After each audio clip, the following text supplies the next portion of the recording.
धनराज करौली के जाने माने जमींदार थे। उनके पास 3 गांव की जमींदारी थी। ईश्वर का दिया हुआ सब कुछ उनके पास था। पुत्र गौरीलाल और पुत्री कुसुम दोनों बच्चे पढ़ने में बहुत होशियार थे। 10-12 कमरे का आलीशान मकान, सभी सुख सुविधा पंडित जी के पास थी। गौरीलाल ने 12वीं पास की थी और नगर पालिका में बड़े बाबू की नौकरी भी उसे मिल गई। अब तुम्हें भगवान की कृपा से सरकारी नौकरी मिल गई है, इसलिए मुझे लगता है कि तुम्हें आगे पढ़ने की कोई जरूरत नहीं। बस मन लगाकर अपनी नौकरी करो। पिताजी, अगर आपकी आज्ञा हो तो मैं आगे की पढ़ाई करना चाहता हूँ। नहीं, अब तुम्हें अपनी नौकरी पर ध्यान देना चाहिए। किस्मत वालों को ही इतनी जल्दी और इतनी अच्छी नौकरी मिल जाती है। भगवान ने तुम्हें जो दिया है उसकी कद्र करो और उसे संभालो। पिता की बात मानकर गौरी ने नौकरी शुरू कर दी और बहुत ही जल्द उसके लिए रिश्ते आने भी शुरू हो गए। पंडित धनराज ने विवाह के लिए कन्या पसंद करने की जिम्मेदारी अपनी पत्नी को सौंप दी। पंडित जी की पत्नी ने सैकड़ों रिश्तों को नापसंद किया।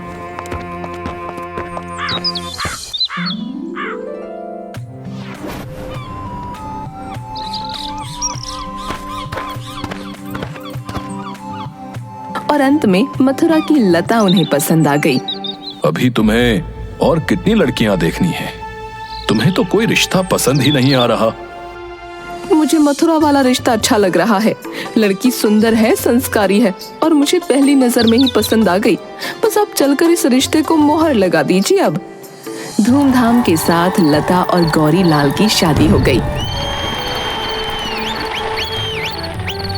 और लता विदा होकर अपनी ससुराल करौली जाती है। शादी की रात को महिलाएं लता को उसके कक्ष में छोड़ने जा रही होती हैं। तो अचानक लता का चेहरा सफेद पड़ जाता है और वो बेहोश होकर गिर जाती है। क्या हो गया बहू को अचानक? ये बेहोश कैसे हो गई? पता नहीं, अभी तो ठीक थी, अचानक से जोर जोर से कांपने लगी और इसका चेहरा तो देखो, बिल्कुल सफेद पड़ गया। लता को अस्पताल में भर्ती किया जाता है। दूसरे दिन दोपहर के समय लता को होश आता है और अपने आप को अस्पताल में देख उसे बड़ा आश्चर्य होता है। मुझे क्या हुआ था जो आप मुझे अस्पताल में लेकर आए हैं? भाभी, आप बेहोश होकर गिर गई थी। हम सब बहुत डर गए थे। आप कैसी हैं? अब तुम्हारा जी कैसा है बहू? अब तो ठीक लग रहा है, बस थोड़ी कमजोरी महसूस हो रही है। भगवान का लाख लाख धन्यवाद, तुम ठीक हो गईं। हम तो घबरा ही गए थे। गौरी, अब मैं घर जाती हूँ, तुम बहू के पास रहो। तुम्हारे पिताजी को एक खबर देनी होगी कि बहू का स्वास्थ्य अब ठीक है। वो बहुत चिंतित थे और मैं घर जाकर कुछ खाने के लिए बनाकर भेज देती हूँ। तुम लता को खिला देना और खुद भी खा लेना। कुसुम अपनी माँ के साथ घर चली जाती है। अब कैसी तबीयत है? अब तो बिल्कुल ठीक हूँ। समझ में नहीं आता कि मुझे क्या हुआ था। पहले तो कभी ऐसा नहीं हुआ। कुछ खाने का मन कर रहा हो तो मैं लेकर आता हूँ। नहीं, मेरा मन नहीं है। हाँ, अगर सेब मिल जाए तो ले आइएगा। गौरीलाल अस्पताल के बाहर खड़े ठेले वाले के पास सेब लेने जाता है। सेब का मौसम नहीं था, इसलिए बाजार में सेब अच्छे नहीं आ रहे हैं। एक काम करो, इनमें से अच्छे अच्छे आधा किलो सेब दे दो। लता आंखें बंद करके लेटी हुई थी और उसके सर के पास रखी हुई मेज पर अच्छे किस्म के सेब रखे थे। ये सेब कौन दे गया लता? बिल्कुल ताजा सेब है। मुझे तो ऐसा सेब पूरे बाजार में नहीं मिला। मुझे नहीं पता, मैंने तो किसी को सेब रखते हुए देखा ही नहीं। गौरीलाल को बड़ा आश्चर्य हुआ। उसने इधर उधर वार्ड में जाकर देखा, कोई परिचित व्यक्ति भी नहीं मिला जो सेब रख गया हो। खैर, जो भी हो, उसने सेब काट कर लता को खाने को दिया और खुद भी खाया। सेब बड़े स्वादिष्ट थे। शाम को कुसुम लता के लिए दूध और दलिया लेकर अस्पताल पहुंची और देखती है एक प्लेट में दलिया और एक बड़ा गिलास दूध लता के सिरहाने रखा था। क्या भैया, इतनी जल्दी थोड़ी मची थी? मैं तो दूध और दलिया लेकर आ ही रही थी ना। तुम्हें बाजार से लाने की क्या जरूरत थी? कैसा बाजार और कैसा दूध दलिया? मैं तो यहाँ से कहीं गया ही नहीं। कहते कहते उसकी नजर पलंग के पास रखे दूध के गिलास और दलिया पर पड़ी। अरे, इसे कौन रख गया? ताज्जुब है, मैं इसी बेड पर बैठा हूँ और न जाने कौन रख जाता है। इसके बाद उसने सबके बारे में भी कुसुम को बताया। कोई तुम्हारा परम मित्र होगा जो भाभी का इतना ख्याल रख रहा है। दूसरे दिन सुबह लता अस्पताल से घर चली जाती है। अब वो पूरी तरह स्वस्थ थी। शाम के समय गौरी लता के कमरे में गया तो लता ने मुस्कुराते हुए उसका स्वागत किया। गौरी पलंग पर बैठ गया और इधर उधर की बातें करने लगा। थोड़ी देर के बाद जैसे ही उसने लता का हाथ पकड़ा, उसे एक झटका लगा, जैसे शरीर में करंट दौड़ गया हो। उसने लता की ओर देखा। लता की आंखें लाल और चेहरा भयानक हो गया और लता बहुत भयानक आवाज में बोलने लगी। चले जाओ यहाँ से, दोबारा कभी इसे हाथ लगाने की कोशिश मत करना। आज तो सिर्फ करंट लगा है, अगली बार प्राण देने पड़ सकते हैं। चले जाओ यहाँ से, ये सिर्फ मेरी है और किसी की नहीं। गौरी भागकर कमरे से बाहर आया। माँ, कहाँ हो तुम? जल्दी आओ इधर। क्या हो गया? कितने घबराए हुए हो? बहू तो ठीक है ना? पता नहीं, मुझे कुछ समझ नहीं आ रहा। मैं कमरे में गया तो वो बिल्कुल ठीक थी और जैसे ही मैंने उसका हाथ छुआ, मुझे बिजली का करंट लगा और लता की आंखें बिल्कुल लाल हो गई और उसका चेहरा बहुत डरावना सा हो गया था और वो अजीब भयानक आवाज में बोल रही थी। तू क्या बकवास कर रहा है? चल मेरे साथ। दोनों कमरे में जाते हैं। कुसुम भी उनके पीछे दौड़ी। अरे ये क्या हुआ भाभी को? ये तो बेहोश पड़ी है। लता की सास लता के मुंह पर पानी डालती हैं, जिससे लता को होश आ जाता है। आप सब यहाँ? क्या हो गया था? मुझे कुछ हो गया था क्या? भाभी आप फिर से बेहोश हो गई थी। बेहोश? मुझे तो कुछ भी याद नहीं आ रहा। मुझे क्या हुआ था? तुम परेशान मत हो बेटा, आराम करो। तुम्हारी तबीयत शायद अभी पूरी तरह से ठीक नहीं है। वो सीधा पंडित जी के पास जाती है और पंडित जी को सारी बात बताती हैं। समझ तो मुझे भी कुछ नहीं आ रहा और मुझे बहू की फिक्र भी बहुत हो रही है। बेचारी अभी तो अपने माँ बाप को छोड़कर आई है और उसकी तबीयत खराब हो गई। मैंने उसकी बीमारी की खबर तार के जरिए उसके मायके भेजी है। उम्मीद है कि कल या परसों में उसके माँ बाप यहाँ आ जाएंगे। आपने बहुत अच्छा किया। हो सकता है माँ बाप से मिलकर उसकी तबीयत थोड़ा संभल जाए। तार मिलते ही लता के माँ बाप आते हैं और बातें शुरू होती हैं। लता को अब तक तो ऐसी कोई बीमारी नहीं हुई। यहाँ आते ही पता नहीं क्या हुआ। हमने डॉक्टर वर्मा को दिखाया था, पर बीमारी उनकी पकड़ में नहीं आ रही। डॉक्टर वर्मा इंग्लैंड से डॉक्टरी पढ़कर लौटे हैं और यहाँ के बहुत बड़े डॉक्टर हैं। घटना के लगभग 12 घंटे बाद लता फिर से स्वस्थ हो गई। भाभी आज तो गुलाब जामुन खाने का मन कर रहा है, आप भी खाओगी ना? भैया से कहकर बाजार से मंगवा लेते हैं। लता मुस्कुराती है और कुछ कहना चाहती है कि तभी दोनों ने देखा कि कमरे में एक थाल घूम रहा है और बीच में रखी टेबल पर आ गया। उसमें 6-7 बड़े बड़े गुलाब जामुन रखे थे। दोनों डरकर जोर से चीखती हुई बाहर भाग गईं। क्या हुआ? तुम दोनों ऐसे चीख क्यों रहे हो? कुसुम ने गुलाब जामुन के थाल की ओर इशारा किया, लेकिन उसके मुंह से कुछ आवाज नहीं निकल पा रही थी।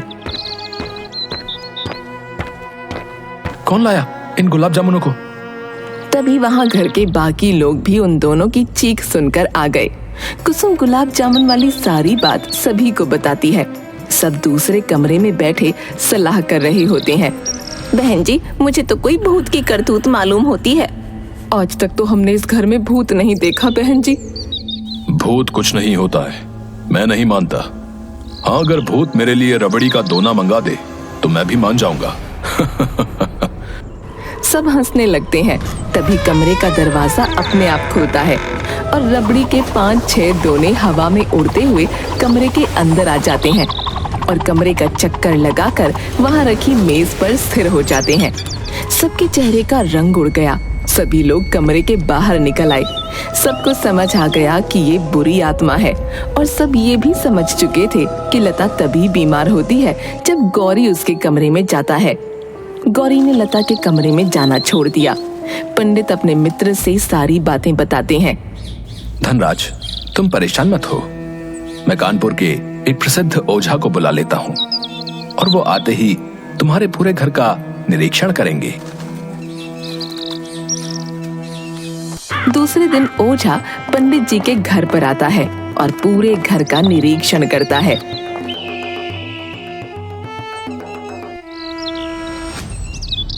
इस घर पर एक साया है। आप सबको परेशान होने की जरूरत नहीं है, मैं उसे भगा दूंगा। बस अब आपका ही सहारा बचा है हमें तो, लेकिन खर्च थोड़ा ज्यादा होगा। आप हमें इस संकट से बाहर निकालिए, हम मुंह मांगी दक्षिणा देने का वादा करते हैं। ओझा के रहने के लिए कमरा ठीक कर दिया जाता है। आधी रात के समय गौरी अपने कमरे में सो रहा था। उसे सर्दी लगने लगी। उसने पंखा बंद किया और फिर सोने चला गया। अभी आंख भी नहीं लगी थी कि पंखा फिर से चलने लगा। शायद कुसुम चलाकर गई होगी। वो फिर से पंखा बंद करने जा रहा था कि लाइट चली गई। वो बिस्तर पर लेट गया। 20 मिनट हो गए पर पंखा अभी भी तेज गति से चल रहा था। अचानक गौरी का बिस्तर जमीन से 5 फुट ऊंचाई में उड़ा और कमरे में गोल गोल घूमने लगा। गौरी के मुंह से जोरदार चीख निकली। वो बिस्तर से कूदकर तेजी से पिता के कमरे की ओर भागा। चीख सुनकर घर के सभी लोग जाग गए और बाहर आ गए। ओझा कुछ मंत्र पढ़ते हुए मकान के चौक में आ गया था। तभी बादल कड़कने की आवाज सुनाई दी और पानी के स्थान पर खून की बारिश होने लगी। तुम सब जल्दी ही अंदर जाओ और दरवाजा बंद कर लो। ओम क्रीम ग्राम क्रीम भट्ट स्वाहा। ओम क्रीम ग्राम क्रीम भट्ट स्वाहा। खून की बारिश अभी भी हो रही थी। सभी भयभीत निगाहों से एक दूसरे की तरफ देख रहे थे। मकान के बरामदे में चारों तरफ खून ही खून दिखाई दे रहा था। लता कहाँ गई? दिखाई नहीं दे रही। शायद अपने कमरे में होगी। गौरी जरा जाकर देखना वो कहाँ है।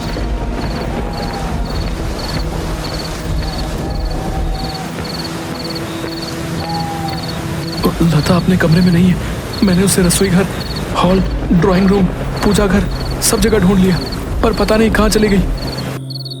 अब तक खून की बरसात भी बंद हो चुकी थी।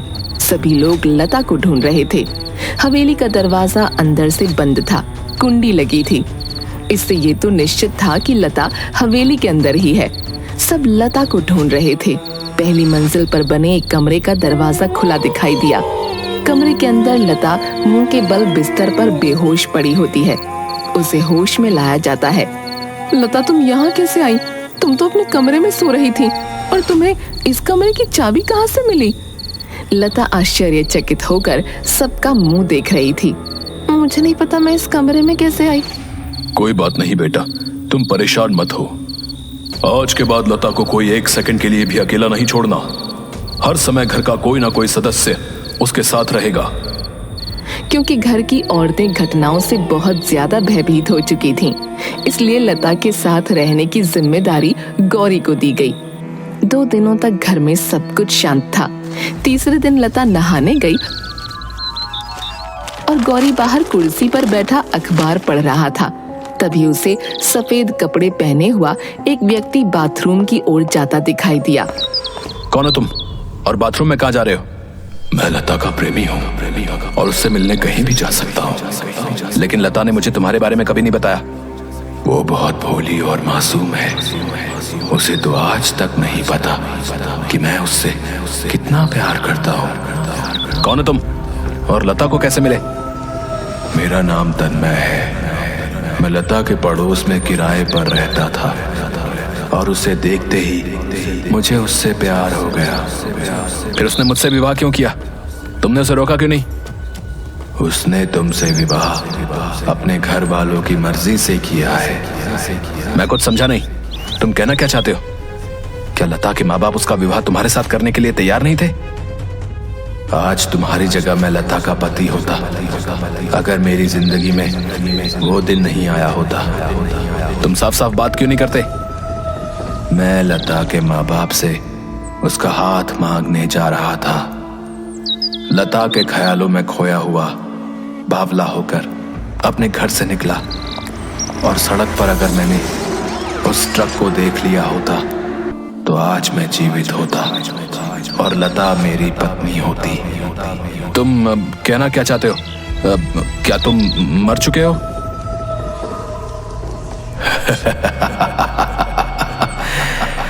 मैं मरकर भी जिंदा हूं, क्योंकि लता का प्रेम और उसका मासूम चेहरा मुझे मार कर भी मुक्ति नहीं लेने दे रहा। और मैं उसे पाकर रहूंगा किसी भी कीमत पर। अगर तुम्हारी पत्नी होने से तुम्हें सारे हक मिल गए तो मैं भी लता के साथ विवाह करूंगा और उसका पति बनूंगा। तुम क्या बकवास कर रहे हो? लता मेरी पत्नी है, मैं तुम्हें छोड़ूंगा नहीं।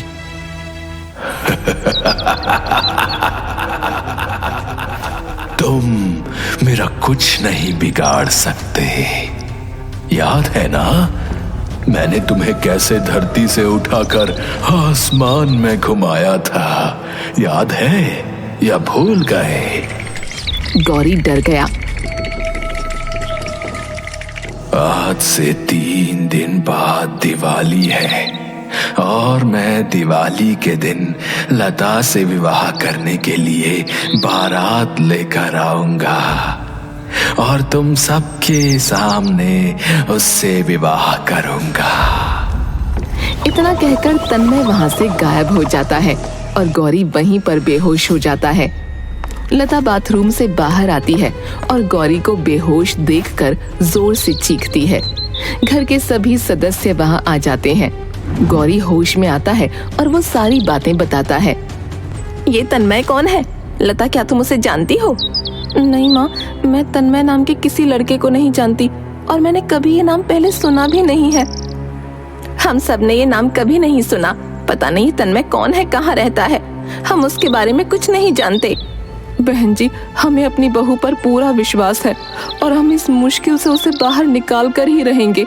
आप हम पर भरोसा रखिए। ये बड़ी ही सिद्धि और दुष्ट आत्मा है जो आपकी बहू लता के ऊपर फिदा है। परंतु आप सब फिक्र मत कीजिए, मैं कल एक अनुष्ठान करूंगा और उसके बाद इस सिद्धि आत्मा का खेल हमेशा के लिए खत्म हो जाएगा। बाबा, यदि आपको जरा भी संदेह हो तो आप किसी को अपनी सहायता के लिए बुला लीजिए। मुझे किसी प्रकार का कोई संदेह नहीं है और इस तरह की आत्माओं को भगाने के लिए मैंने अपने गुरु गंगाधर जी से उचित शिक्षा प्राप्त की है। विश्वास रखिए, मैं आपको इस मुश्किल से मुक्त करूंगा। दूसरे दिन सुबह अचानक से ओझा के कमरे से चिल्लाने की आवाज आने लगती है। सब दौड़कर ओझा के कमरे की ओर जाते हैं, जहां ओझा पंखे से उल्टा लटका हुआ था। उसके दोनों हाथ एक दूसरे से बंधे थे। छोड़ दो, मुझे छोड़ दो, मुझे माफ कर दो। मैं आज ही यहाँ से चला जाता हूँ और कभी लौट कर नहीं आऊंगा। तभी कोई ओझा को पंखे से घुमाकर जमीन पर फेंक देता है। गौरी उसे अस्पताल में भर्ती करा देता है। अब क्या होगा? अब हमें इस बुरी आत्मा से कौन बचाएगा? फिक्र मत करो, मैंने गंगाधर जी को लेने के लिए कल ही आदमी भेज दिया है। भगवान ने चाहा तो वो जल्द ही यहाँ आ जाएंगे। लेकिन उनका पता कैसे मालूम चला? मैंने कल ओझा से गुरुजी का पता पूछकर आदमी को उन्हें लेने भेज दिया था। दिवाली का दिन आ गया। सब बहुत ज्यादा परेशान होते हैं। पूरा दिन घर में शांति का माहौल था। शाम के वक्त आसपास के घरों में दिया बत्ती जलने लगी। तभी पंडित जी की हवेली के बाहर बाजे की आवाज सुनाई देती है। सब बरामदे की तरफ बढ़ते हैं। तभी हवेली का दरवाजा अपने आप खुलता है और बाजे की आवाज हवेली के अंदर जोरों से आने लगती है। पलक झपकते ही वहाँ बहुत सारे कंकाल सर कटे शरीर नाचने लगते हैं और तन्मय गौरी को दिखता है जो दूल्हे के भेष में होता है।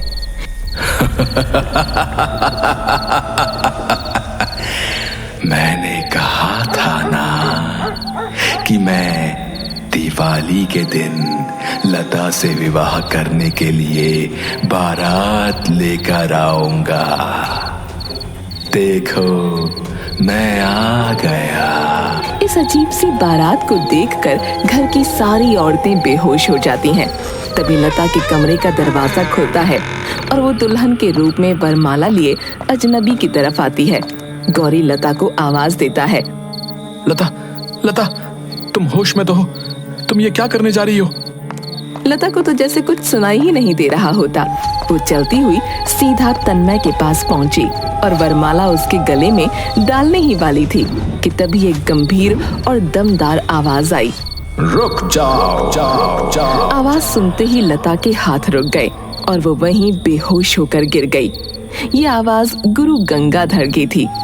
पंडित जी, फिक्र मत कीजिए, मैं आ गया हूं। घर का मुख्य द्वार तुरंत बंद कर दीजिए। ग्रीन ग्राम, ओम स्वाहा। देखते ही देखते तन्मय की आत्मा एक सफेद धुएं में परिवर्तित हो गई और उस बोतल में समा गई। मैं जानता हूं कि तुम सब इस बारात में लालच के कारण आए हो। मैं तुम सबको सिर्फ एक मौका दूंगा इस हवेली से बाहर जाने का। अगर तुमने देर की तो तुम सबका भी यही अंत होगा जो इस दुष्ट का हुआ है। सब बाराती वहां से गायब हो गए। पंडित जी, अब आप फिक्र मत कीजिए।